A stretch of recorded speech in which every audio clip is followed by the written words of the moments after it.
Movie के शुरू में हम लैरी नाम के एक आदमी को देखते हैं जो अपनी जिंदगी में हर जगह नाकाम है। आज वो अपने बेटे के स्कूल में करियर डे भी मिस कर चुका है, इसीलिए वो अपनी एक्स वाइफ के घर जाता है। दरअसल उसका और उसकी वाइफ का डिवोर्स हो चुका है। यहाँ पर वो अपनी एक्स वाइफ के बॉयफ्रेंड से मिलता है जिसका नाम डॉन होता है, जो अच्छी पर्सनैलिटी का मालिक होता है। वो देखता है कि उसका बेटा उसकी तरह नहीं बल्कि डॉन की जैसा बनना चाहता है। इस बात से लैरी को बहुत दुख होता है क्योंकि वो अपनी पर्सनल और प्रोफेशनल दोनों जिंदगियों में हार चुका है। लेकिन लैरी किसी तरह से म्यूजियम ऑफ नेशनल हिस्ट्री में नाइट गार्ड की जॉब को हासिल कर लेता है क्योंकि उसके पास करने के लिए कुछ भी नहीं है, पर फिलहाल के लिए ये जॉब भी अच्छा लगता है। यहाँ म्यूजियम का बिजनेस बहुत लॉस में होता है, इसीलिए ये डिसाइड किया गया होता है जो पिछले जो 3 ओल्ड गार्ड हैं उन तीनों को नौकरी से निकाल दिया गया है। अब यहाँ पर लैरी ही जॉब करेगा। लैरी उन तीनों गार्ड्स से मिलता है जो उसे म्यूजियम की चाबियां देते हैं, साथ में इंफॉर्मेशन मैनुअल भी देते हैं। वो लैरी को कहते हैं कि रात को कुछ लाइट ऑन ही रहने देना और किसी को भी यहाँ से बाहर न जाने देना। लैरी को उनकी बात समझ में नहीं आती और वो तीनों गार्ड्स यहाँ से चले जाते हैं और अब इस पूरे म्यूजियम में लैरी अकेला है। आज रात उसकी पहली ड्यूटी है। जब लैरी रिसेप्शन पर बैठा होता है तभी उसे एक अजीब सी आवाज सुनाई देती है और जब वो अंदर जाकर देखता है उस जगह जहाँ डायनासोर का स्टेचू होता है वो जगह खाली होती है। लैरी ये देखकर पूरी तरह से हैरान हो जाता है। वो घबराता हुआ आहिस्ता से आगे बढ़ता है और अगले ही पल जो डायनासोर का स्टेचू गायब हुआ था वो पूरा का पूरा खड़ा होता है। वो लैरी के पीछे भाग रहा था। लैरी भी उससे भागता है लेकिन लैरी को एहसास होता है कि वो डायनासोर उसे मारना नहीं चाहता, दरअसल उसके साथ खेलना चाहता है। लैरी समझ जाता है कि यहाँ कुछ तो गड़बड़ है। जो उन तीनों गार्ड्स ने जो उसे मैनुअल दिया था वो उसे पढ़ना शुरू कर देता है जिसमें लिखा होता है कि अफ्रीकन मैमल्स को लॉक रहने देना, इन्हें किसी भी हालत में बाहर नहीं आने देना। साथ ही कैप्टन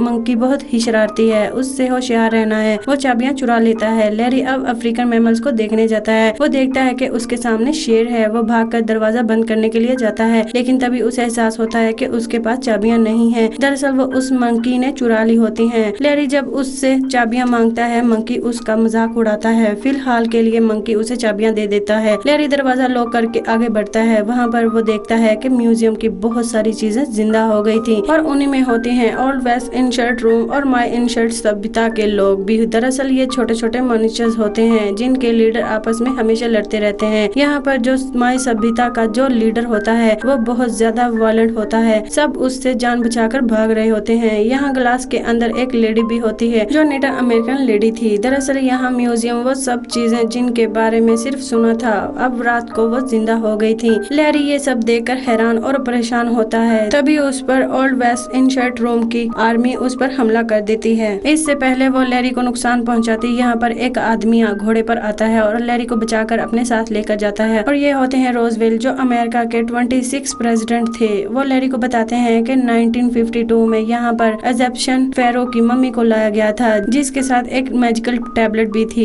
इस टैबलेट की पावर से हर रात म्यूजियम की हर बेजान चीज जिंदा हो जाती है, लेकिन ऐसा तब तक होता है जब तक सूरज न निकले। सूरज निकलने के बाद सब चीजें पहले जैसी हो जाती हैं। अगर कोई भी यहाँ से बाहर चला गया वो धूल में मिल जाएगा, यानी कि वो कीमती चीज जिसे इस म्यूजियम में रखा गया है वो पूरी तरह से तबाह हो जाएगी। रोजवेल लैरी से कहते हैं कि म्यूजियम में जितनी भी तबाही मची है तुम्हें उन सब को ठीक करना होगा। लैरी को एहसास होता है जो ग्लास के अंदर जो लेडी बंद है रोजवेल उसे पसंद करते हैं। अब यहाँ पर वो 3 बूढ़े गार्ड भी आ जाते हैं जो पहले यहाँ पर जॉब करते थे। लैरी उनको गुस्से में कहता है कि तुमने मुझे बताया क्यों नहीं, यहाँ पर रात को हर चीज जिंदा हो जाती है। मैं इस म्यूजियम में एक पल भी नहीं रुकूंगा, मैं इस जॉब को नहीं करूंगा। और वो म्यूजियम से गुस्से से बाहर निकल जाता है। तभी वो देखता है कि उसकी एक्स वाइफ का बॉयफ्रेंड डॉन और उसका बेटा है जो लैरी की न्यू जॉब के लिए उसको मुबारकबाद देने आए थे। लैरी का बेटा लैरी को एक बार फिर से स्कूल में होने वाले करियर डे पर इनवाइट करता है। लैरी ये सुनने के बाद अपनी जॉब को दोबारा करने का फैसला करता है क्योंकि वो चाहता है कि वो अपने बेटे का रोल मॉडल बने। वो अपने बेटे की नजरों में एक नाकारा इंसान नहीं बनना चाहता। जो पुराना गार्ड होता है वो लैरी को बताता है कि तुम्हें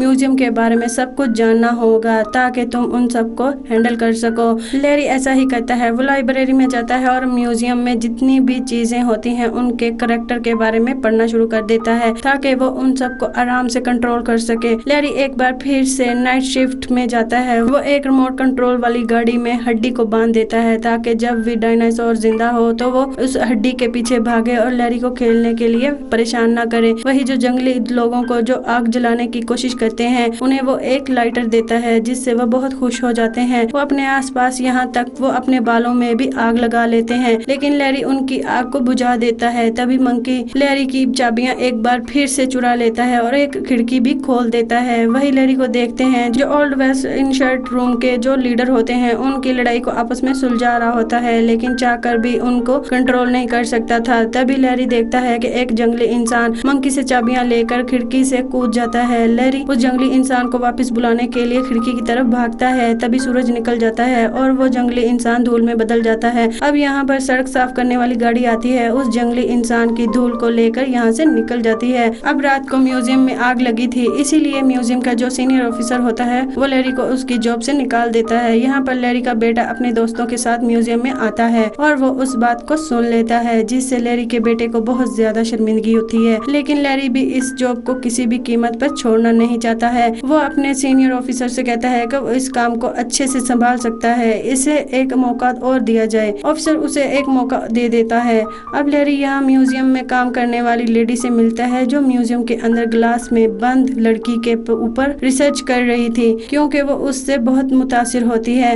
लैरी उसे बताता है कि यहाँ पर रात को हर चीज जिंदा हो जाती है। उस लड़की को लैरी की बातों पर जरा भी यकीन नहीं होता। लैरी इस लेडी से कहता है कि तुम जिस लेडी से मुतासिर हो जो ग्लास के अंदर बंद है, मैं तुम्हारी मुलाकात उससे करवा सकता हूँ, क्योंकि रात को वो भी जिंदा हो जाती है। उस लड़की को लगता है कि लैरी उसका मजाक उड़ा रहा है, इसीलिए वो नाराज होकर वहाँ से चली जाती है। लैरी को पता है कि उसका बेटा उससे नाराज है, इसीलिए वो अपने बेटे से मिलने अपनी एक्स वाइफ के घर जाता है। लेकिन लैरी की एक्स वाइफ कहती है कि तुम अपने बेटे से ना ही मिलो तो अच्छा है, तुम्हारी वजह से उसे शर्मिंदगी उठानी पड़ती है और मैं नहीं चाहती कि हमारा बेटा हर्ट हो। लैरी कहता है कि मैं वादा करता हूँ अपने बेटे को म्यूजियम लेकर जाऊंगा, जहाँ वो बहुत एंजॉय करेगा। अब लैरी अपने बेटे को लेकर म्यूजियम में पहुँच जाता है। लैरी ने अपने बेटे को बताया होता है कि 12 बजने के बाद यहाँ पर हर चीज जिंदा हो जाती है, पर जब 12 बजते हैं वहाँ पर कुछ भी जिंदा नहीं होता, जिससे लैरी को एक बार फिर से अपने बेटे के सामने शर्मिंदा होना पड़ता है। लैरी पता लगाने के लिए अंदर जाता है, जहाँ वो देखता है कि पुराने गार्ड यहाँ से हर चीज को चोरी कर रहे थे। दरअसल ये उनकी पुरानी प्लानिंग होती है। लैरी को इन्होंने इसीलिए रखा होता है ताकि वो चोरी कर ले, ताकि सारा इल्जाम लैरी के ऊपर आ जाए। और आज रात को म्यूजियम में कोई भी चीज जिंदा नहीं होती,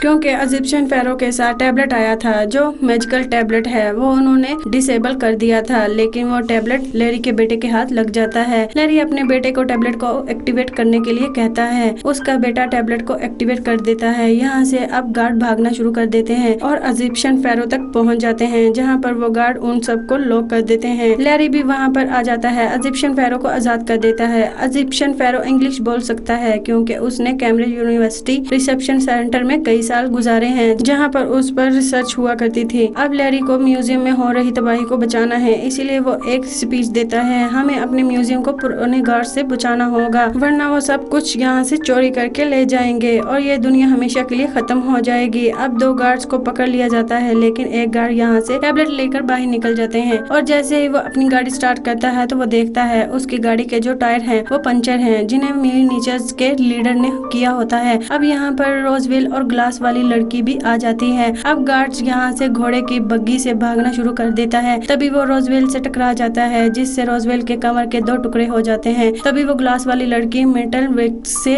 उसकी कमर को जोड़ देती है और ये सब कुछ गार्ड का पीछा करना शुरू कर देते हैं, क्योंकि किसी तरह इन्हें टैबलेट को हासिल करना है, वरना जो म्यूजियम की दुनिया जो रात को जिंदा होती है वो हमेशा के लिए खत्म हो जाएगी। गार्ड अब टैबलेट को लेकर सेंट्रल पार्क के अंदर चला जाता है। लैरी भी वहाँ पर पहुँच जाता है, उससे उस टैबलेट को हासिल कर लेता है। अब क्योंकि सुबह होने वाली है और सबको म्यूजियम के अंदर जाना होगा, वरना जो म्यूजियम की जितनी भी चीजें यहाँ पर बाहर हैं वो सब की सब धूल में बदल जाएंगी। सब म्यूजियम की तरफ भागना शुरू करते हैं। तभी वही लड़की जैसे लैरी ने म्यूजियम के बारे में सब कुछ बताया था, रात को म्यूजियम की दुनिया जिंदा हो जाती है। वो इन सब को भागते हुए देख लेती है। उसे समझ आ जाता है कि जो लैरी ने उससे जो भी कहा होता है वो सच भी होता है। अब सुबह होने से पहले सब म्यूजियम में पहुंच जाते हैं। लैरी की कॉलिग भी वहां पर पहुंच जाती है, जो ग्लास वाली लड़की से बहुत ज्यादा मुतासिर होती है, उसके ऊपर स्टडी कर रही थी। लैरी उसको उस लड़की से मिलवाता है। अगले दिन न्यूज में म्यूजियम की खबर होती है, क्योंकि म्यूजियम में बहुत ज्यादा तबाही हुई थी। म्यूजियम का जो सीनियर ऑफिसर है वो लैरी को उसकी जॉब से निकाल देता है, पर उसे एहसास होता है कि न्यूज में म्यूजियम की खबर आने से म्यूजियम का बिजनेस बहुत ज्यादा बढ़ गया है। यहाँ पर बहुत सारे लोग आना शुरू हो गए थे,